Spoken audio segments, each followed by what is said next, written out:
There will be fewer and fewer jobs that a robot cannot do better. Okay. What to do about mass unemployment? This is going to be a massive social challenge. And I think ultimately we will have to have some kind of universal basic income. I don't think we're going to have a choice. Universal basic income. Universal basic income, I think it's going to be necessary. So it means that unemployed people will be paid across the globe. Yeah. Because there is no job, machine, robot is taking over. That's simply and I want to be clear that these are not things that I think that I wish would happen. These are simply things that I think probably will happen.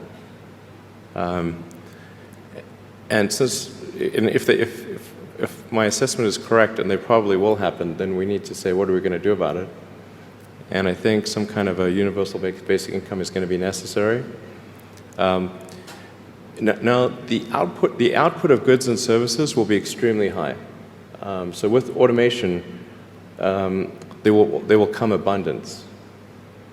There will be almost everything will get very cheap. I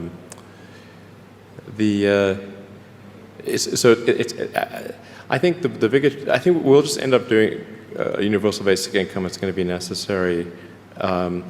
The harder challenge, much harder challenge, is how do people then have meaning? As seen in the video, Elon Musk just said that the future may look different than the world we know today. A future where artificial intelligence replaces human jobs. A future where millions, possibly billions of people no longer work because machines can do almost everything better. And because of that, he believes governments may eventually have to provide everyone with a universal basic income. When I heard that, my mind immediately went somewhere else. My mind went straight to the book of Revelation.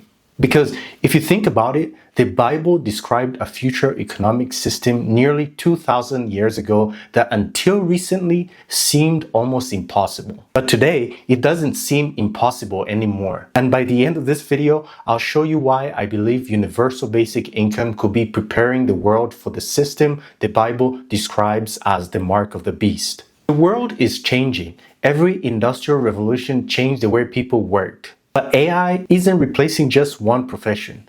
It's replacing entire categories of work. It's replacing writers, programmers, designers, customer service, drivers, engineers, even jobs that once required years of education. If enough jobs disappear, a question naturally follows. How will people survive?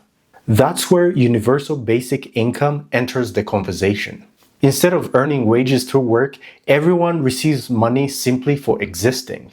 First, it sounds compassionate. It promises security, stability, freedom from poverty, but every system has a foundation.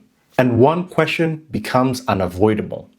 Who controls the system? So here is the shift few people notice. Throughout history, earning money has usually meant working for many different employers. Your income came from businesses, customers, communities, multiple sources. But imagine a future where your livelihood comes primarily through one centralized system. Your paycheck, your benefits, your purchasing power, all flowing through the same digital infrastructure. And that's a very different world. Revelation 13, verse 16 to 17.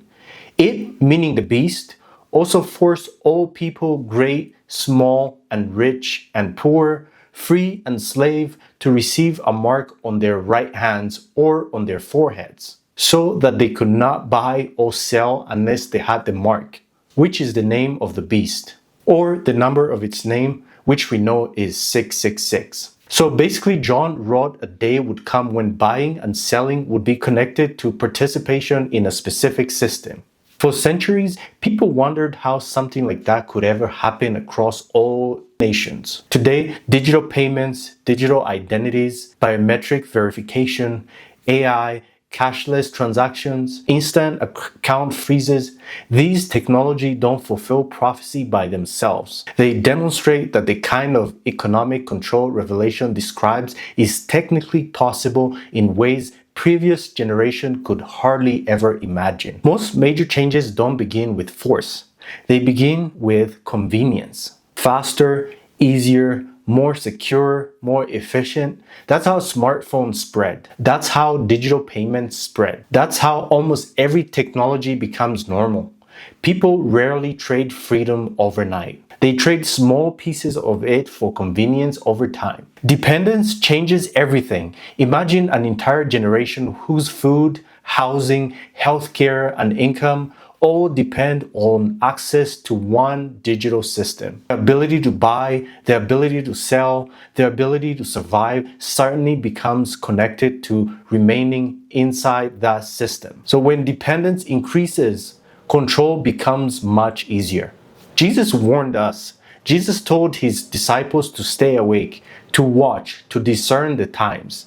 He never told us to ignore what was happening around us. He told us to recognize the season. Every generation has looked at world events, but ours is witnessing technologies that previous generations simply didn't possess. Systems capable of connecting billions of people instantly globally. Elon Musk describing where technology is leading us, where universal basic income will soon become a reality. One thing is becoming increasingly clear. The world described in Revelation no longer feels impossible. The technology exists. The infrastructure is being built. And guys, Jesus' return is now closer than ever.